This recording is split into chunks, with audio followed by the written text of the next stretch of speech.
So this is the first of what I hope will be many, what I'm calling vlogs.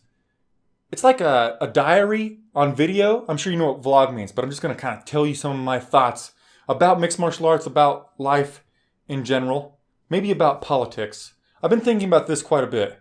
I don't like politics, and people always say, don't talk politics or religion with your friends because you'll end up in a fight. Well, here's one thing I want to talk about with politics. A lot of people lately in the Democratic Party have been dogging on Bernie Sanders for endorsing Hillary Clinton or whatever, right? They're like, oh, so just a little while ago you were fighting against her, now all of a sudden you're on her team? But let me turn this into a mixed martial arts analogy. Uriah Faber, for instance. In this scenario, Uriah Faber is Bernie Sanders. So obviously, Uriah Faber is never going to be the champion of the world in the UFC. But what he does when he loses a title fight is he says, hey, look at TJ Dillashaw, he's the next champion. Or here's Cody No Love Garbrandt, he should be the next champion.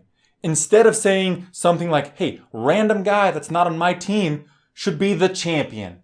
No, it doesn't work like that. It would be super weird if Bernie Sanders all of a sudden came out and said, I support Donald Trump. That just wouldn't make any sense. At least Hillary Clinton is kind of on his team. Now, that's all I want to talk about with politics. Just get off of Bernie Sanders' ass. He's just saying, hey, I would rather have Hillary Clinton than Donald Trump. Can you blame him? They're on the same frickin' team. I'm not for either person or whatever, but let's move on to the second topic that I want to talk about. Mark the Super Samoan Hunt. Yes, he does have a legitimate beef with Brock Lesnar and his PED testing, right? He tested hot. But nobody expected any less, not even himself.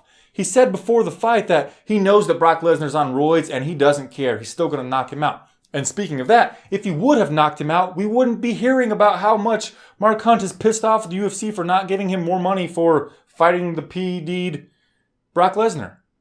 Mark Hunt made the most money he's ever made for a single fight, and yet he's still super mad about it. I understand that he's on the tail end of his career and he wants to cash in those chips. But to me, I'm just kind of annoyed by it. Yes, he does have a legitimate gripe, but I'm tired of hearing him gripe about it. Let's move on to my next topic. I have been focused on Flying Brian for so long that I forgot about Brian. And I kind of fell off my exercise bandwagon. The other day, actually it's like 3 weeks ago now, I weighed the most I've ever weighed in my life. And I'm not a heavy guy by any means. I'm not like this chubby person, but I weighed 208 pounds. And that's the most I've ever weighed in my life. The previous most was, what do you know, 207 pounds. But I saw that on the scale and I thought, oh my goodness gracious. And I also saw two pictures of myself from a long time ago. I think it was late 2012 and early 2013 when I looked like the most shredded in my life. Perhaps I'll put some pictures here, or you can look on my Instagram and see the pictures that I looked like in way back then. So I decided that I wanted to get back to it. But I wasn't sure if I wanted to drop down to 185 pounds or if I wanted to just like put on some muscle mass, and weigh 205 pounds. I like to weigh UFC weight classes. I know it's super weird, or MMA weight classes. I know that it's weird, but I love the sport so much that I would like to, be like, hey, Brian, how much do you weigh? I'm like, I'm a middleweight, 185 pounds. Or I'm a light heavyweight, Johnny Bones division or Daniel Cormier. But then I thought to myself, if I weighed 195 pounds, I could be sitting around my house and Dana White calls me up. Brrr, ding, ding. Hello? Oh, Dana White, what's up, man? UFC's coming to Omaha? Wow, that's pretty neat. You want me to fight Anderson Silva in the main event? Yeah, shit. I'm at 195 pounds right now. I could easily cut to 185. Oh, it's in 3 weeks? Yeah, I'll definitely take that. Definitely take that. Anderson Silva, I should have a decent age advantage. A fighter with an over 10-year age advantage wins 70% of the time. Oh yeah, I got this. Yep. Yep, see you then. Spider's going down, folks. Anyway, I'm going to try to get myself to 195 pounds. I weigh 207 today, actually. I'm going to try to get to 195 pounds and just shred it up. I'll keep you posted on that as well. Last topic I want to talk about, the fight card that's happening in a couple of days. I'm going to say this last because this video could be, worth something longer than UFC 201. But I really don't like this fight card very much. The main event is absolutely fantastic. The co-main event, sure, the winner could be the next 115-pound challenger, but just the simple matchup doesn't excite me. I don't know too much about Karolina Kowalkiewicz. Now, Thug Rose is really exciting. We know that.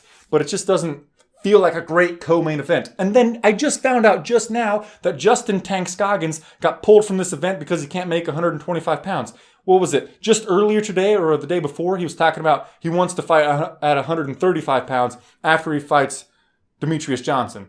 Well, looks like he's going to be fighting at 135 pounds sooner than we thought. He is really tall and lanky. By the way, I was going to pick him to beat Ian McCall for a couple of reasons. The age advantage. I think it's an 8-year age advantage. And you know the stat. He wins 60% of the time. And then also, Ian McCall broke his hand or something recently. He's having trouble making a fist.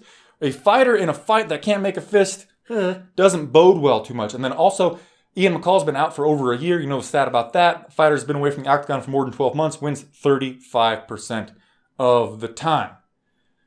That's pretty much all I got on my melon right now. Life's pretty good for me. I've been brewing my own beer lately. I've got 3 different beers that I made that I get to try tomorrow, which is Friday, July 29th. I'm pretty excited about that.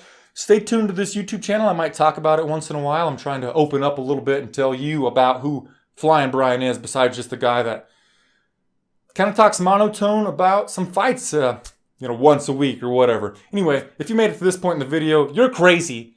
First of all, yeah, whoops.